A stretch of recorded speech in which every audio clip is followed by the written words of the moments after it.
요한일서 5장 3절로 5절입니다. 하나님을 사랑하는 것은 이것이니 우리가 그의 계명들을 지키는 것이라. 그의 계명들은 무거운 것이 아니로다. 무릇 하나님께로서 난 자마다 세상을 이기느니라. 세상을 이기는 승리는 이것이니 우리의 믿음이니라. 예수께서 하나님의 아들이심을 믿는 자가 아니면 세상을 이기는 자가 누구냐. 특별히 3절을 중심으로 생각을 해보겠습니다. 어제는 이 계명 순종에 대해서 어제도 생각해 봤는데 사랑과 관련해서 생각을 해봤습니다. 하나님을 사랑하면 우리가 계명을 지키게 되어 있는데 그 계명이 특별히 형제 사랑에 대한 것으로 관련해서 생각을 해봤습니다.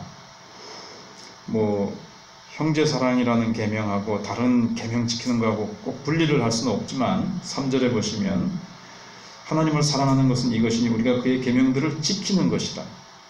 우리가 정말 하나님을 사랑하고 내가 믿음으로 구원받았다라는 확신을 어떻게 가질 수 있느냐? 우리의 순종입니다. 내가 믿음을 가지고 있다는 증거는 이 순종으로 나타나게 된다는 것입니다. 그리고 이 순종은 내가 하나님을 사랑하는 방법이기도 합니다. 그래서 이 사랑에다가 이 도덕적인 성질을 더해주는 것입니다. 우리가 사는 이 시대는 이 감정, 느낌 이런 것들을 막 중요시합니다.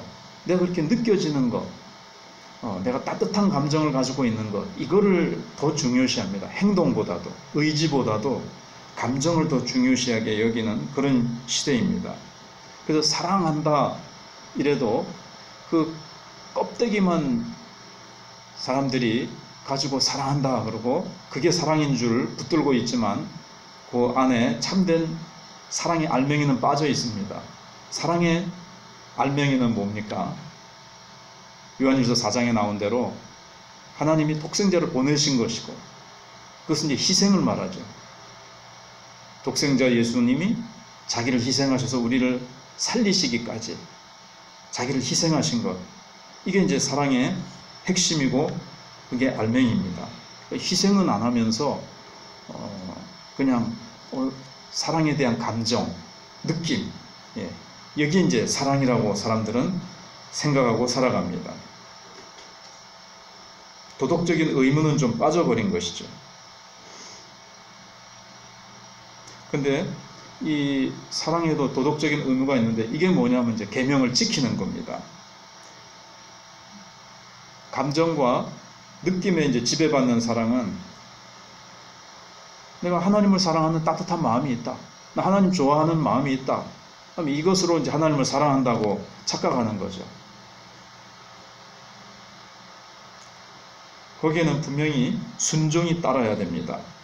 이 새 언약의 중요한 그 핵심은 뭐냐면 우리의 마음속에 하나님께서 이 마음을 바꾸는 거잖아요. 새 언약은 돌 같은 마음을 어린 아이와 같은 마음으로 부드러운 마음으로 주시는 것이고 예레미야 31장에 있는 대로 그 다음에 에스겔서에서도 우리의 마음을 새 마음으로 바꿔주시는 겁니다. 옛 언약은 돌비에다가 하나님의 말씀을 기록하셨다면 새 언약은 우리의 마음에 하나님의 말씀을 심어주신 것이고 마음을 바꿔주신 건데 어떤 마음으로 새롭게 만드신 겁니까? 하나님을 사랑하는 마음. 전에 말씀 돌비에는 하나님을 사랑하라 이렇게 되어 있다면 근데도 사랑하는 마음이 안 생겼죠. 마음이 변화되지 않는 한 아무리 밖에서 하나님이 기적을 보여주시고 광야를 이끌어서 가나안 땅으로 이끄셔도 이스라엘 백성은 실패하고 말았습니다. 그래서 마음을 바꿔주시는데 마음에 하나님을 사랑하는 마음을 불러일으키시는 것, 이게 이제 새 언약의 영광스러운 부분입니다. 그럼 하나님을 사랑하는 마음을 불러일으키면 어떻게 될까요? 계명을 지키고 싶은 거죠. 하나님을 사랑하는 그 사랑은 하나님의 계명을 지키게 되어 있습니다. 그래서 여기 우리가 그의 계명들을 우리 하나님을 사랑하는 것은 이것이니 우리가 그의 계명들을 지키는 것이다. 지키는 것까지. 그 지킬 때 희생이 따르고 힘들고 세상과 싸워야 되고 죄와 싸워야 되죠. 그래도 그게 이제 참된 사랑이고 그의 계명들은 무거운 것이 아니로다.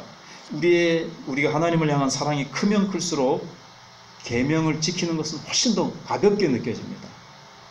하나님을 사랑하는 것이 적을수록 계명을 지키는 것은 귀찮고 지루하고 따분하고 힘들게 느껴지는 거죠. 우리가 하나님을 사랑한다 입으로는 그렇게 말하면서 계명을 지키지 않는다면 그것은 모순이죠. 3절 말씀하고 맞지가 않습니다. 또 그 사람이 말하는 게 모순입니다. 나 하나님을 사랑합니다. 입으로는 막 크게 외치면서 계명은 안 지켜요. 하나님이 하신 말씀은 안 지킵니다. 그러면 그 사람의 말은 맞지가 않죠. 하나님 사랑한다는 말은 거짓말이죠. 그리고 하나님의 계명을 그가 하나님의 자녀가 돼서 하나님과 이제 아버지와 자녀의 관계가 됐습니다. 그러면서도 계명에 순종하지 않고 살아간다면 하나님이 그 사람을 향해서 계속 미소 지으실 수 있으실까요? 그렇지 않습니다. 하나님은 나 하나님 사랑해요 그러면서 불순종하는 자의 응석을 받아주시지 않습니다. 그래서 하나님 사랑하는 거하고 율법에 순종하는 것은 별개다 하고 이렇게 분리하는 사람은 신앙에 있어서 실패하는 겁니다. 하나님을 사랑하면 계명을 지키게 되어 있습니다. 나 하나님을 사랑하지만 자꾸 그 율법 지키라 그러지 마. 그렇게 말하는 사람이 있다면, 그래서 자꾸 율법주의로 나가지 마라 이렇게 말하는 사람은 나 하나님을 사랑하지만 뭐 지금은 율법 시대 아니야. 나는 하나님을 마음으로 사랑해. 이것은 잘못된 겁니다. 하나님을 사랑하는 것은 이것이니 우리가 그의 계명들을 지키는 것이라 또 되어 있습니다. 율법주의라는 것은 율법 지켜서 구원받으려고 하는 것, 율법을 지켜서 하나님의 사랑을 받아내려고 하고 의롭게 되려고 하는 것이 율법주의지, 내가 하나님을 사랑한다면 계명을 지키게 되어 있습니다. 그래서 여기 그의 계명들은 무거운 것이 아니로다 그랬습니다. 새에게 날개가 짐이 아닙니다.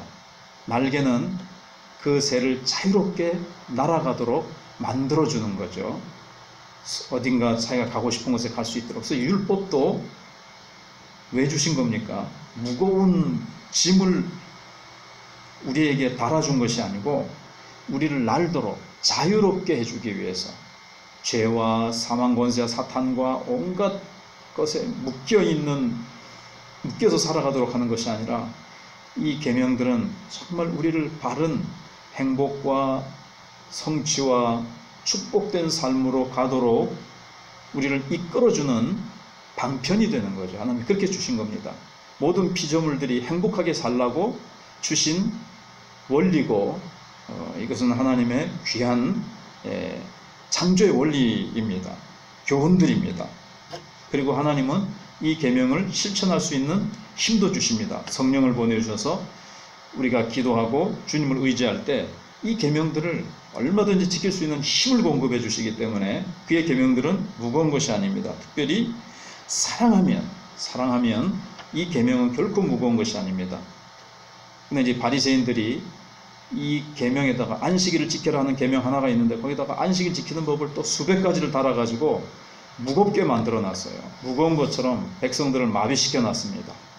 그러니까 예수님이 수고하고 무거운 짐진 자들아 다 내게로 오라 할 때 그 수고하고 무거운 짐은 바리새인들이 백성들에게 얹어놓은 이 무거운 수없이 많은 또 부칙 사항을 막 세부 조항을 만들어서 백성들에게 무거운 율법을 지어놓은 그것에서부터 벗어버리고 내게로 오라, 내가 참된 율법의 정신을 가르쳐 주겠다 라고 말씀하신 것이고, 또 내가 하나님의 참된 계명의 의미를 깨닫고 우리를 자유케 하고 우리로 하여금 행복하게 살게 하기 위한 하나님의 율법을 주신 의도를 깨닫게 하시고 율법을 지킬 수 있는 능력도 주시겠다는 것입니다. 그래서 우리는 완벽하게 사랑하고 완벽하게 지키는 수 있는 것은 아닙니다. 사도 요한이 그렇게 그것을 의도한 것은 아니고, 우리가 정말 거듭났다면 완벽하지는 않지만 형제를 사랑하고 싶고 부족하지만 자꾸 사랑하려고 우리가 그렇게 노력하고 또 하나님의 계명을 완벽하게 어떻게 지킬 수 있습니까? 1장에서도 죄 없다 하면 하나님을 거짓말하는 자라 그랬는데, 우리가 죄를 짓기도 하고 계명 지키려고 하다가 넘어지고 쓰러지기도 하지만, 그러나 큰 방향은 하나님을 향해서 계명을 순종하려고 하고, 형제를 사랑하려고 하고, 또 그렇게 부족하지만 사랑하면서 순종하면서 사랑하는 그 모습이 있다면 우리는 구원받은 자라는 겁니다. 기도하겠습니다.